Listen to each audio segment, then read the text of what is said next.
আসসালামু আলাইকুম ওরহমতুল্লাহি ওবরাকাতু। ইউটিউব বন্ধুরা, আশা রাখি সবাই ভালো আছেন ইনশাল্লাহ। আল্লাহর দয়াতে আমিও আলহামদুলিল্লাহ ভালো আছি। আজকে লাইলাতুল কদরের রাত্রি, রমজান শরীফের শেষ নগ্নয় আমরা এসে পড়েছি ইনশাল্লাহ। তো আল্লাহ তাআলা সুবহানাহু ওয়া তাআলার পবিত্র শুকরিয়া এবং অসংখ্য কৃতজ্ঞতা প্রকাশ করছি। সবাই আজকে বেশি বেশি করে ইবাদত করবেন। লাইলাতুল কদরে আল্লাহর কাছে গুনাহ ক্ষমার জন্যে বেশি বেশি করে কোরআনুল কারীমের তেলাওয়াত পুরো রাত্রি যাপন করে আল্লাহর ইবাদত করবেন। রাসূল পাকের মহব্বত নিয়ে বাবা মা যাদের বেঁচে নেই, বাবা মার জন্য আল্লাহর কাছে পানা চাবেন।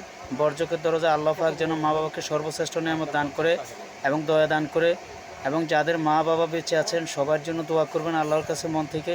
আল্লাহ সুবহানাহু ওয়া তাআলা যেহেতু মা বাবাকে আমার দোয়া নবীজির উসিলা করে ক্ষমা করে দেয় এবং নেক হায়াত দান করে। তো সম্মানিত উপস্থিতি, সবাই বাবা মার খেদমত করব এবং মায়ের রমজানের লাইলাতুল কদরের ফজিলত আমরা নিব।